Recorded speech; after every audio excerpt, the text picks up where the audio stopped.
Rapat Dewan Gubernur Bank Indonesia pada tanggal 19 dan 20 April 2021 memutuskan untuk mempertahankan BI 7-day reverse repo rate sebesar 3,5%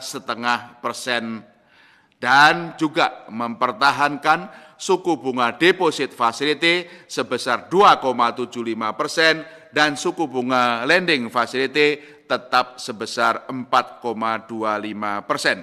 Keputusan ini sejalan dengan perlunya menjaga stabilitas nilai tukar rupiah dari dampak masih tingginya ketidakpastian pasar keuangan global, meskipun perakiraan inflasi tetap rendah. Untuk mendukung pemulihan ekonomi nasional lebih lanjut, Bank Indonesia mengoptimalkan bauran kebijakan moneter dan makro prudential akomodatif serta mempercepat digitalisasi sistem pembayaran dengan langkah-langkah berikut. 1. Memperkuat kebijakan nilai tukar rupiah dengan tetap berada di pasar melalui triple intervention untuk menjaga stabilitas nilai tukar yang sejalan dengan fundamental dan mekanisme pasar. Kedua, melanjutkan penguatan strategi operasi moneter untuk mendukung stand kebijakan moneter yang akomodatif.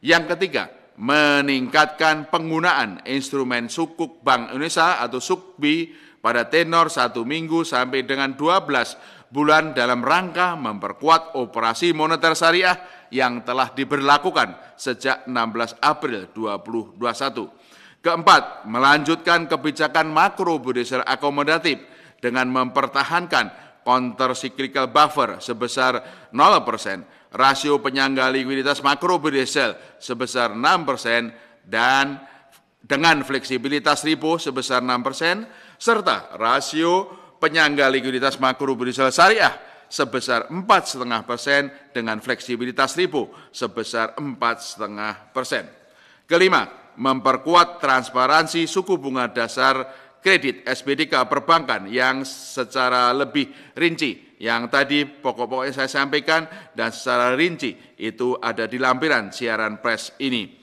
serta melanjutkan koordinasi dengan pemerintah dan otoritas terkait untuk mendorong percepatan transmisi kebijakan moneter kepada suku bunga kredit perbankan dan meningkatkan kredit pembiayaan kepada dunia usaha. Keenam, memperpanjang masa berlakunya kebijakan pricing SKNBI, Sistem Clearing Nasional Bank Indonesia, sebesar Rp1 dari Bank Indonesia ke bank dan maksimum Rp2.900 dari bank ke nasabah. Dari semula yang berakhir 30 Juni 2021 diperpanjang menjadi sampai dengan 31 Desember 2021 untuk mendukung percepatan pemulihan ekonomi nasional.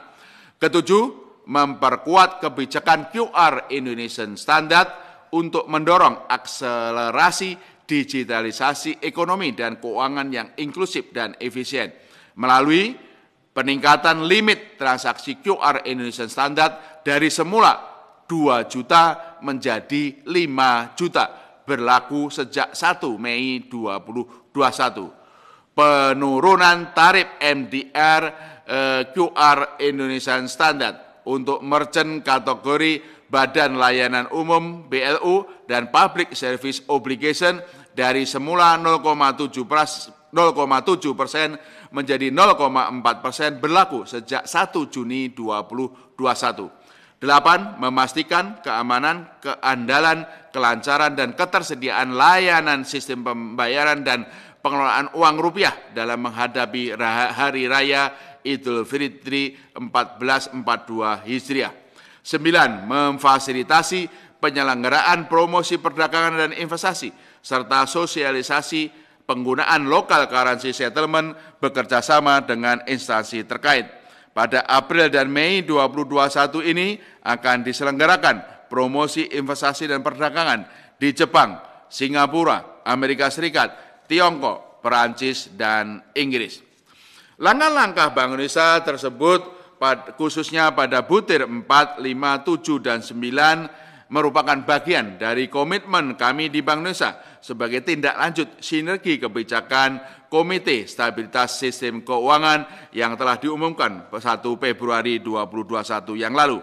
Bank Indonesia akan terus memperkuat koordinasi kebijakan dengan pemerintah dan KSSK, termasuk implementasi paket kebijakan terpadu KSSK untuk mempercepat penyaluran kredit dan pembiayaan dari perbankan kepada dunia usaha pada sektor-sektor prioritas yang mendukung pertumbuhan ekonomi dalam rangka pemulihan ekonomi nasional.